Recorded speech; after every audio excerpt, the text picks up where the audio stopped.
नाज़रीन मोहतरम, इससे पहले आप इस कहानी की 23 किस्तें सुन चुकी हैं। अब 24वीं किस्त मुलाहिज़ा फरमाएं।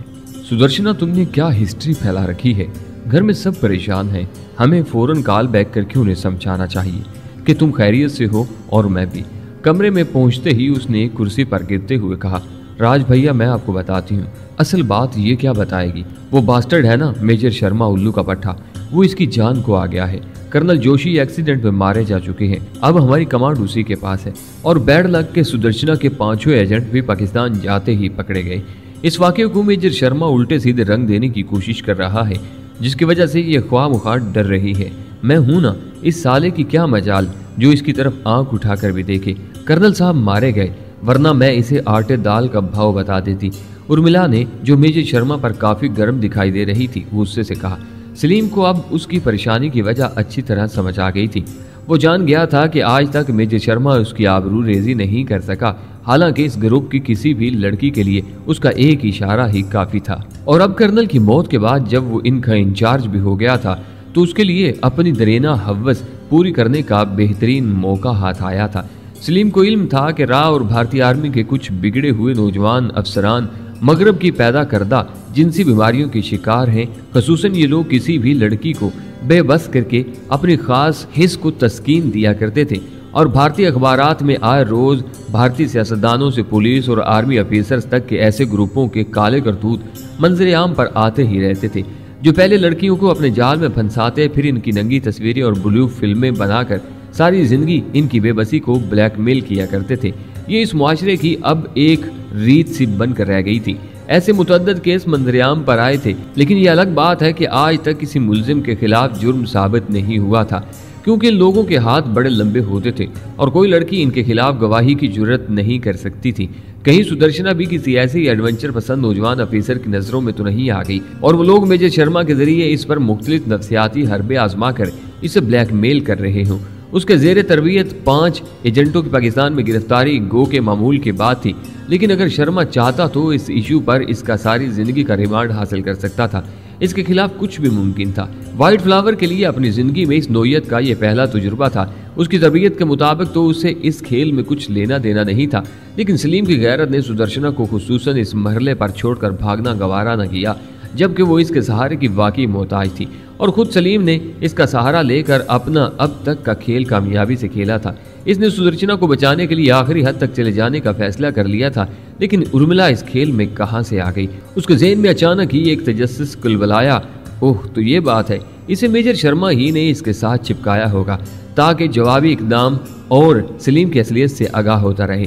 ठीक है उर्मिला, देखता हूँ तुम्हें भी, उसने दिल ही दिल में कहा और मुस्कुराता हुआ सुदर्शना की तरफ इस तरह बढ़ा कि उसकी पीठ उर्मिला की तरफ थी। अपनी दाईं आंख उसने पूरी जोर से दबाकर उसे यही तासुर दिया था कि उर्मिला के सामने वो खुलकर बात नहीं करेगा और इसके दोनों कंधों पर हाथ रख दिए। देखो डार्लिंग, ख्वामुखा परेशान होने की जरूरत नहीं। मेरे ख्याल से तुम्हें डिसिप्लिन तो फॉलो करना ही चाहिए। ख्वामुखा जज्बाती ना बनो। लेकिन ये कर्नल जोशी, कैसे एक्सीडेंट हुआ उनका? ओ माय गॉड, वो तो बहुत ग्रेट आदमी थे, बहुत ग्रेट आदमी। ओ माय गॉड, मुझे बहुत दुख हुआ है, उसने काफी अफसोस मलते हुए कहा। हेलीकॉप्टर क्रैश हो गया था, उसके बजाय उर्मिला ने जवाब दिया। हाँ, अभी खबरें अखबारात में नहीं आई, अगर आई भी हों तो हमें कैसे पता चलता। बहुत बड़ा नुकसान है देश का, बहुत बड़ा नुकसान। मैंने इनसे 1-2 मुलाकातें भी की थी, वो वाकई हमारे हीरो थे, हीरो। दोबारा उसने अपने जज्बात उर्मिला तक पहुंचाना जरूरी समझा था। उसकी आंख के इशारे ने अब सुदर्शना को भी खासा चौकस कर दिया था। चलो छोड़ो यार, तुम भी कहोगे हर वक्त मार धाड़ की बातें, उसने खुद को नॉर्मल करते हुए कह दिया। और भगवान जाने ये कैसी नौकरी है भाई, मुझे तो बिल्कुल पसंद नहीं। तुम जैसी सुंदरी को तो लोगों के दिलों पर राज करना चाहिए था और तुम बन गई हंटर वाली। और आप भी मैडम, आपको भी। उसने उर्मिला की तरफ देखकर अपना फिक्रा मुस्कुराते हुए अधूरा छोड़ दिया। नाटी बॉय। उर्मिला ने उसके कंधे पर हाथ मारा और उसके लिए चाय का बंदोबस्त करने के बहाने बाहर निकल गई। उसके बाहर जाते ही सुदर्शना ने कुछ कहने के लिए अभी मुंह खोला ही था, जब अचानक ही सलीम ने सुदर्शना के मुंह पर आहिस्ता से हाथ रखकर उसे उंगली के इशारे से चुप रहने को कहा और अपना मुंह उसके कान के करीब ले जाकर हैरान और परेशान सुदर्शना के कान में सरगोशी करने लगा। जब से तुम टकराई हो, मैं मुसलसल जासूसी फिल्म देख रहा हूँ। ऐन मुमकिन है ये कमरा मेजर शर्मा ने अपने अज़ाइम जानने के लिए बुक करवाया हो। इस मौजू पर कोई भी बात अकेले में और खुली फिजा में होगी। सुदर्शना ने उसकी तरफ इस हैरत से देखा जैसे अचानक सलीम के सर पर सींग निकल आए हो। फिर अचानक ही उससे लिपट गई। अच्छा भाई, तुम लोग चाय पियो और नॉर्मल हो जाओ, मैं जरा दूसरे मामलात देख लूं, क्योंकि मुझे आज रात वापस भी जाना है। उर्मिला ने जो अंदर आ चुकी थी चाय के 2 मग उनकी तरफ बढ़ाते हुए कहा, thank you sweet heart. Salim ने मग पकड़ते हुए उसकी तरफ देखकर आंख दबाई और उर्मिला सिसकारी लेकर मुस्कुराती हुई बाहर चली गई। ऐसी खूबसूरत जगह पर कमरे में कैदी होकर बैठ रहना मुझे बिल्कुल अच्छा नहीं लगता। आओ बाहर खड़े होकर चाय पिए। उसके जाते ही सलीम ने सुदर्शना की तरफ देखकर मखसूस इशारा करते हुए कहा, चलो, कहकर वो भी उठ खड़ी हुई। दोनों अपने कमरे के सामने वाले लान में एक महफूज गंज में बैठ गए। मुझे तो लगता है मैंने सारी जिंदगी झक्की मारी है। तुम तो अच्छे भले जासूस हो भाई, किसके लिए काम कर रहे हो? सुदर्शना ने उसकी तरफ देखकर मुस्कुराते हुए कहा। उसके फिक्रे के आखिरी हिस्से ने एक लम्हे के लिए तो सलीम को बुखला ही दिया था। आपके लिए हजूर। उसने फौरन ही अपनी हालत पर काबू पाते हुए कहा, राज मैं बहुत परेशान हूँ। किसी ने कर्नल जोशी को कत्ल कर दिया और मेरे एजेंट भी पकड़े गए। शर्मा मुझे ब्लैकमेल कर रहा है। उसने मेरा जिस्मानी हसूल शायद अपने लिए चैलेंज बना लिया है, क्योंकि मेरे साथ की तमाम लड़कियां उसके एक इशारे पर अपना सब कुछ उसे सौंपने के लिए तैयार रहती हैं। राज मालूम नहीं ये शख्स क्यों मेरे पीछे हाथ धोकर पड़ा है, और अगर इसने मेरे खिलाफ कोई इंक्वायरी शुरू करवा दी तो इससे आगे वो कुछ न कह सकी। मैं तुम्हारे जज्बात का अंदाजा लगा सकता हूँ सुदर्शना, लेकिन ये क्या जरूरी है कि जैसा तुम सोच रही हो मामलात वैसे ही हों? देखो सुदर्शना, मैं ज्यादा बातें नहीं जानता, लेकिन मैं एक बात जरूर जानता हूँ कि तुम ख्वाह परेशान हो रही हो। कम से कम मेजर शर्मा तुम्हारा कुछ नहीं बिगाड़ पाएगा। और हाँ, एक बात और याद रखना, अगर मेरी मौजूदगी में तुम पर कोई मुसीबत भी आ जाती है तो मैं तुम्हारे किसी महकमे का लिहाज नहीं करूंगा, ख्वाह मुझे इसकी कुछ भी कीमत अदा करनी पड़े। उसने ये बातें कुछ ऐसे अंदाज से कही थी कि सुदर्शना का दिल मोह लिया। राज भगवान न करे ऐसा हो। मैंने इरादा कर लिया है कि अगर मेजर शर्मा से जान नहीं छूटती तो मैं राह ही को छोड़ दूंगी। पापा की कोशिश से किसी दूसरे डिपार्टमेंट में तबादला मुमकिन है। उफ भगवान, मैंने पहले ही पापा की बात क्यों न मान ली। सुदर्शना ने कहा, अच्छा छोड़ो इन बातों को।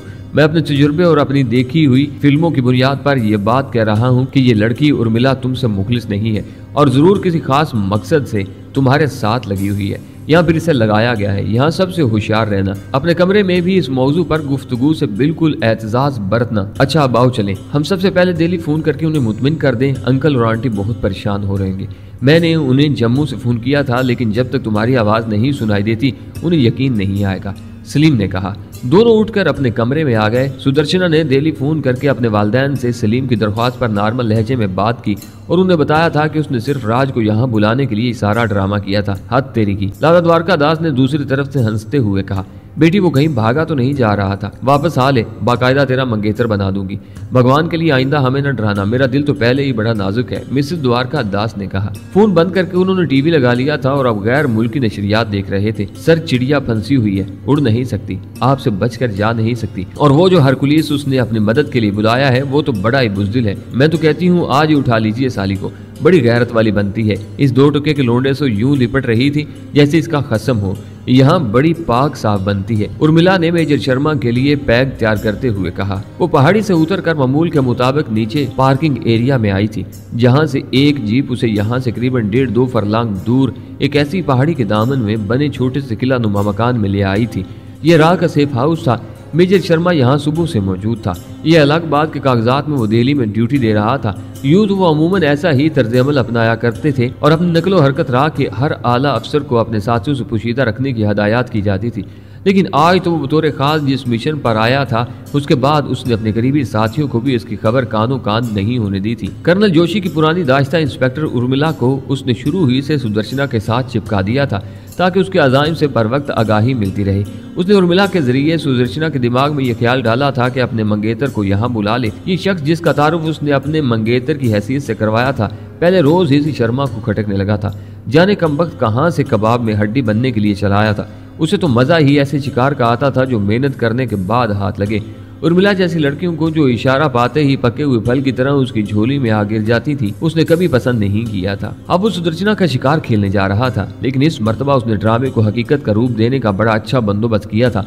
वो ऐसे शिकार को और भी ज्यादा पसंद करता था जिसके हसूल के लिए खून बहाना पड़े। उसने जहाँ एक तरफ सुदर्शना को हासिल करके अपनी दरीना हवस पूरी करने की ठान ली थी, वहाँ दूसरी तरफ उसके मंगेतर राजकुमार से भी हमेशा के लिए छुटकारा हासिल करने का इरादा कर लिया था और अब वो इस मंसूबे पर अमल करने जा रहा था। उर्मिला ने उसे बहाने से आकर सारी इतलात पहुंचा दी थी और अब वो दोनों शराब के नशे में धुत जानवरों की तरह एक दूसरे की बोटियां नोच रहे थे। दोनों ने अपनी आग ठंडी कर ली थी और अब उर्मिला वापस जा रही थी। उसने अपनी ड्यूटी मुकम्मल होने पर मंजर से अलग हो जाना था। शाम ढल रही थी जब वो जीप में सवार रेस्ट हाउस की तरफ जा रही थी।